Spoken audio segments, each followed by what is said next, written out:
सूचना केवल हमारे विचार हैं, वित्तीय सलाह नहीं। निर्णय लेने से पहले खुद शोध करें। किसी भी लाभ या हानि के लिए हम उत्तरदायी नहीं हैं।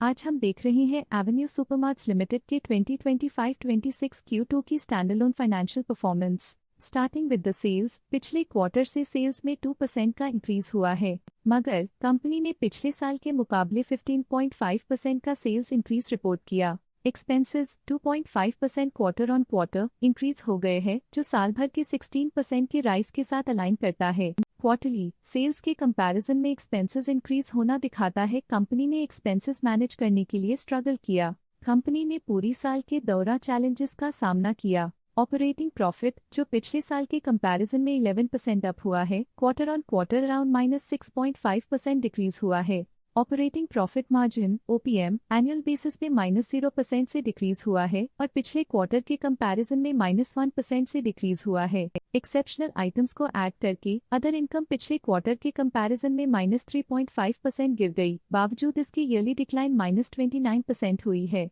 इंटरेस्ट एक्सपेंसेस पिछले क्वार्टर से 19.5% अप हुआ, लेकिन ईयर ओवर ईयर इंक्रीज लगभग 1.5 गुना हुआ है। डिप्रिशिएशन कॉस्ट्स में 9% का क्लाइम देखने को मिला और ईयरली बेसिस पे 23.5% का इंक्रीज देखा गया। प्रॉफिट बिफोर टैक्स एनुअली 5% बढ़ा, लेकिन प्रोसीडिंग क्वार्टर से -10% डिक्रीज हुआ है। इस साल कंपनी ने 25.5% टैक्स पे किया और क्वार्टरली कंपनी ने 25.5% टैक्स पे किया है। नेट प्रॉफिट ने ईयर ऑन ईयर 5% का इंक्रीज दिखाया, लेकिन लास्ट क्वार्टर से -10% का कंट्रैक्शन हुआ है। इस क्वार्टर के दौरान कंपनी का परफॉर्मेंस इतना अच्छा नहीं रहा।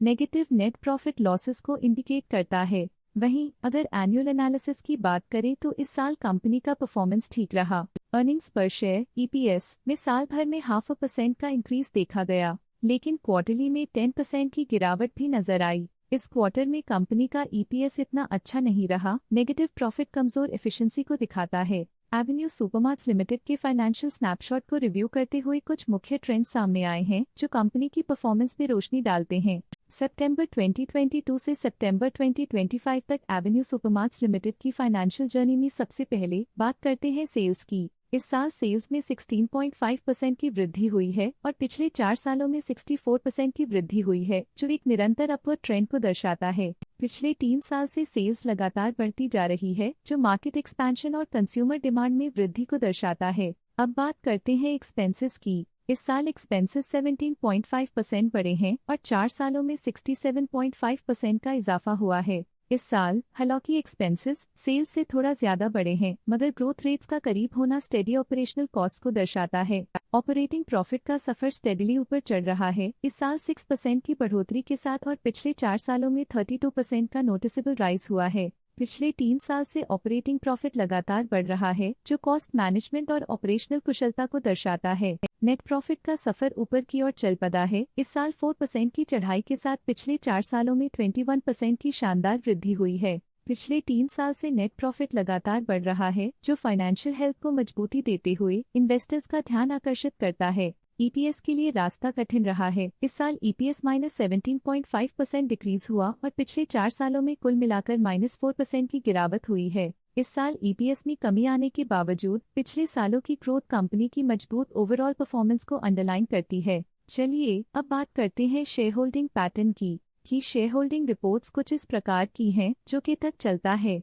ये रिपोर्ट कंपनी के शेयर्स की डिटेल्ड जानकारी देता है, जिसमें promoters, promoter groups, foreign investors, public investors और सरकारी एंटिटीज शामिल हैं। जब कंपनी के शेयर्स का अधिकतम हिस्सा प्रमोटर्स, FII, DII या गवर्नमेंट के पास होता है, तब ये माना जाता है कि कंपनी मजबूत हाथों में है, जो स्थिरता और मजबूत समर्थन को दर्शाता है और इस मार्केट की स्थिरता बनी रहती है। ये था कंपनी का करंट शेयर होल्डिंग पैटर्न। चलिए देखते हैं कुछ इंटरेस्टिंग प्रमोटर डील्स जो हाल ही में कंप्लीट हुई। 15 सितंबर 2025 को विजय सहदेव चिकाने ने 65 शेयर्स बेचे 4,621 रुपीस पर यूनिट के हिसाब से, जिसका टोटल था 3 लाख।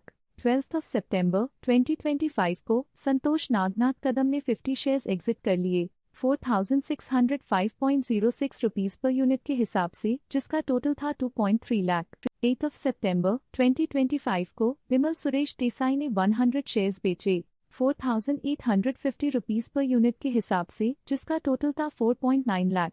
8 सितंबर 2025 को जयदीप सुरेश सोमन ने 194 शेयर्स की बिक्री की 4,849 रुपीस पर यूनिट के हिसाब से, जिसका टोटल था 9.4 लाख। 8 सितंबर 2025 को किरीट अमृतलाल नागदा ने 200 शेयर्स एग्जिट कर लिए 4,865 रुपीस पर यूनिट के हिसाब से, जिसका टोटल था 9.7 लाख। 8 सितंबर 2025 को किरीट अमृतलाल नागदा ने 5,000 शेयर्स बेचे 4,792 रुपीस पर यूनिट के हिसाब से, जिसका टोटल था 2.4 करोड़। 8 सितंबर 2025 को किरीट अमृतलाल नागदा होफ ने 5,000 शेयर्स खरीदे 4,792 रुपीस पर यूनिट के हिसाब से, जिसका टोटल था 2.4 करोड़। इस क्वार्टर के प्रमोटर डील्स के विश्लेषण को समाप्त करते हुए हम उम्मीद करते हैं कि आपको ये जानकारियां नई इंसाइट्स प्रदान करती होंगी। चलिए देखते हैं कुछ इंटरेस्टिंग FII डील्स जो हाल ही में कंप्लीट हुई। 14 जुलाई 2025 को स्टेट स्ट्रीट मिसाई एक्वीएक्स USA Emmy screen non lending common trust fund ने 53.1,000 शेयर्स अपने पोर्टफोलियो में शामिल किए 4,064.2 रुपीस पर यूनिट के हिसाब से, जिसका टोटल 21.6 करोड़ था। 14 जुलाई 2025 को स्टेट स्ट्रीट मिसाई एक्वीएक्स USA Emmy screen non lending common trust fund ने 53.1,000 शेयर्स एग्जिट कर लिए 4,064.2 रुपीस पर यूनिट के हिसाब से, जिसका टोटल 21.6 करोड़ था। इस क्वार्टर के FII डील्स के विश्लेषण को समाप्त करते हुए हम उम्मीद करते हैं कि आपको ये जानकारियां नई इंसाइट्स प्रदान करती होंगी। अब नजर डालते हैं एवेन्यू सुपरमार्ट्स के स्टॉक रिकमेंडेशन पे। डॉट स्टॉक का करंट प्राइस 3,629 रुपीस चल रहा है। प्रभुदास लिल्लाधर ने स्टॉक की होल्ड रिकमेंडेशन दी थी।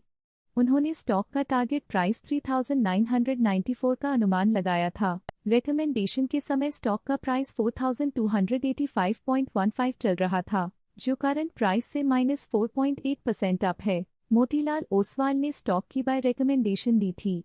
उन्होंने स्टॉक का टारगेट प्राइस 4,950 का अनुमान लगाया था।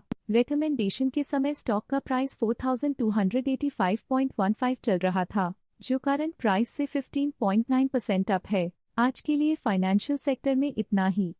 देखने के लिए धन्यवाद। स्टॉक लेटेस्ट न्यूज अपडेट के लिए चैनल को सब्सक्राइब करें और वीडियो को लाइक एंड शेयर करें।